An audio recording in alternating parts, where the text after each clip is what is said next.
پھر صحیح مسلم میں ایک حدیث ہے 443. ابو ذر غفاری کہتے ہیں کہ میں نے رسول اللہ سے پوچھا کہ نبی علیہ السلام یہ بتائیے کہ کیا آپ نے معراج میں اپنے رب کو دیکھا تھا؟ تو سر اب آپ لوگ بھی مان جائیں. رسول اللہ نے فرمایا کہ میں رب کو کیسے دیکھ سکتا ہوں، وہ تو نور ہے. کلیئر ہو گیا. اچھا، اس سے اگلی حدیث ہے صحیح مسلم میں 444.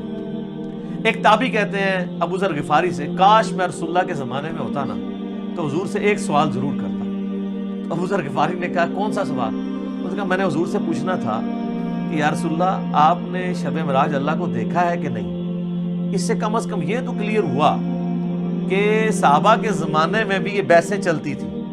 لہٰذا یہ آج کل جو ان باتوں میں کتاب و سنت بیان کرتے ہیں تو اس کو یہ صوفی ٹائپ لوگ کہتے ہیں، یہ لوگ جو ہیں یہ وہابی ہیں، یہ گستاخ ہیں، یہ حضور کی کمزوریاں تلاش کرتے ہیں. ان کے لیے بہت بڑی پھکی ہے کہ یہ سارے پھر اس زمانے میں موجود تھے. تابعین کہہ رہے ہیں ابو ذر غفاری کو کہ ہم حضور کے زمانے میں ہوتے ہیں نا تو حضور سے پوچھتے کہ یا رسول اللہ آپ نے اس کا مطلب تابعین کو صحابہ نے یہ عقیدہ نہیں بتایا. Point to be noted. تو ابو ذر غفاری نے کہا او بچے تو نے کیا پوچھنا ہے، میں خود پوچھ چکا ہوں حضور سے. اچھا، تو وہ کہتے ہیں میں نے جب رسول اللہ سے پوچھا تھا تو آپ علیہ السلام نے فرمایا کہ میں نے شب معراج ایک نور دیکھا تھا. یہ نہیں کہا، سوال ہو رہا ہے کہ کیا آپ نے اللہ کو دیکھا تھا، تو جواب میں ہونا چاہیے تھا ہاں میں نے اللہ کو دیکھا. جواب کیا دیا؟ میں نے ایک نور کو دیکھا تھا. ابو ذر غفاری کہہ رہے ہیں کہ حضور نے مجھے یہ جواب دیا.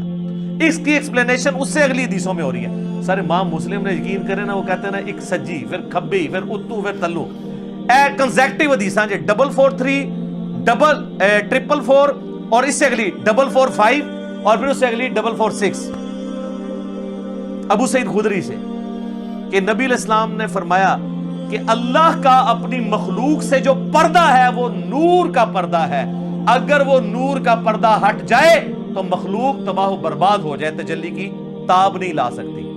تو وہ جو آیا مسلم میں کہ میں نے نور دیکھا تھا تو وہ کیا تھا؟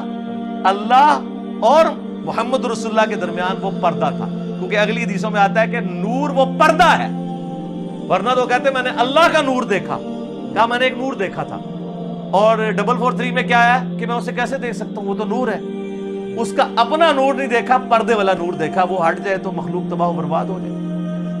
بالکل کلیئر کٹ ہے. اچھا، یہ تو ہوگی وہ والی دوسری والی رائے اور اس کی ایکسپلینیشن. اب اینڈ پہ میں آپ کو اپنی اماں کی رائے بتاتا ہوں جو آپ کو ہضم نہیں ہونی کبھی بھی.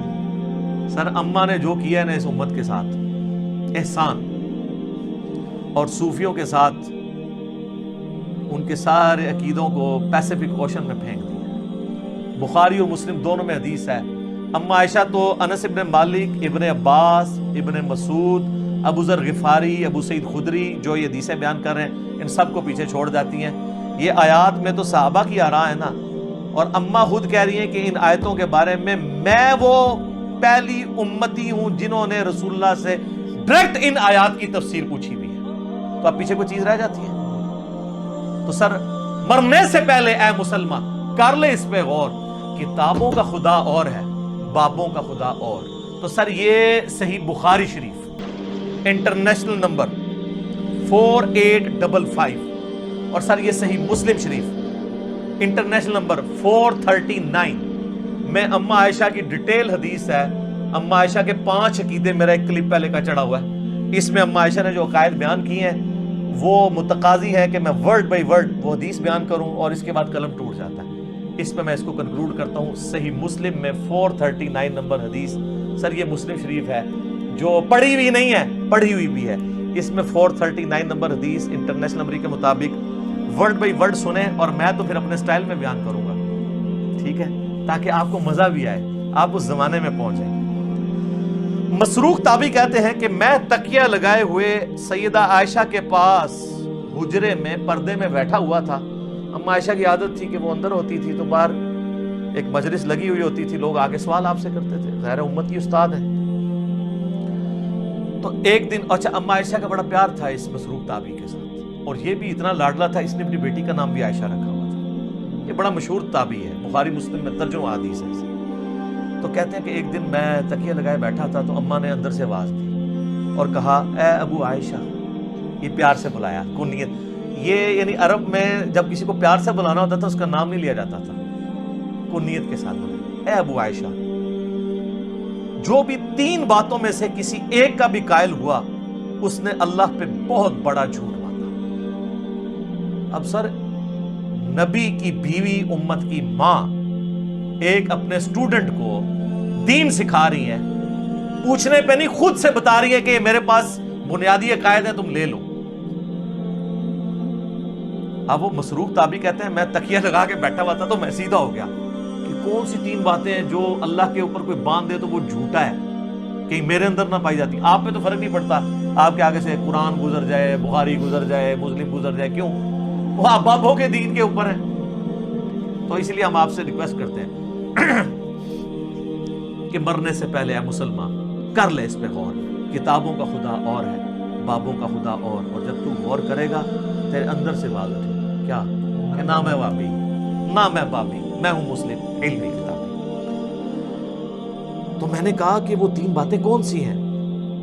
انہوں نے کہا پہلی بات، جو کوئی یہ عقیدہ رکھتا ہے کہ محمد صلی اللہ علیہ وآلہ وسلم نے اپنے رب کو دیکھا تو اس نے اللہ پر بہت بڑا جھوٹ باندھا۔ لو جی، سارے صوفی وڈے کے جائے، صوفی تے کہندے نسی ویکھیا ہے، بتایا نہیں بازید بستامی نے دعویٰ کیا ہے۔ ہوئے ہوئے ہوئے۔ مسروق کہتے ہیں میں تکیہ لگائے بیٹھا تھا، جیسے ہی میں نے یہ بات سنی میں اٹھ کے بیٹھ گیا۔ میں نے کہا اے اماں جان ذرا مجھے بھی کچھ عرض کرنے دیں اور اپنی بات میں جلدی نہ کریں، یعنی میں بھی کوئی اپنے دلائل سامنے رکھنا وا، تسی پہلے ہی چھکا مارا ہے، کیونکہ وہ ان کا خود بھی یہی ہو سکتا ہے عقیدہ ہو۔ کیا اللہ نے قرآن میں نہیں فرمایا وَلَقَدْ رَآهُ بِالْأُفُقِ الْمُبِينِ؟ وہی آیات سورۃ النجم کی آیت نمبر 9، 11 اور 18 تینوں مسروق نے پڑھی۔ وَلَقَدْ رَآهُ نَزْلَةً أُخْرَى، یہ تو واضح قرآن میں آیا ہے کہ دیکھا اس نے اس کو۔ اب قرآن میں یہ تو نہیں ہے کس نے کس کو۔ تو سیدہ عائشہ نے کہا اس امت میں سب سے پہلے میں نے ان آیتوں کو رسول اللہ سے پوچھا تھا۔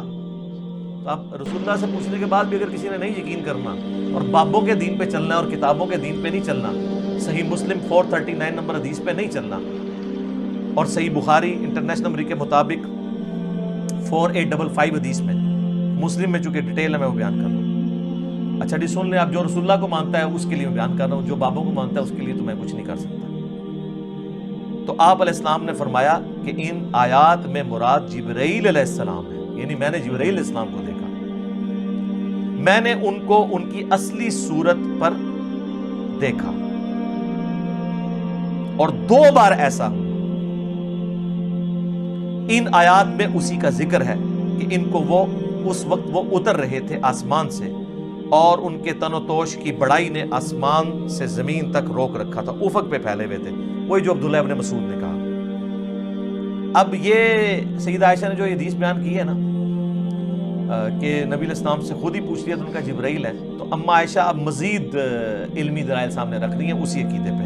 سورۃ الانعام کی آیت نمبر 103 پڑھی، لا تدرکہ الابصار وہو یدرک الابصار، جو ہم پہلے ڈسکس کر چکے ہیں۔ نگاہیں اس کا احاطہ نہیں کر سکتی، وہ نگاہوں کا احاطہ کر لیتا ہے۔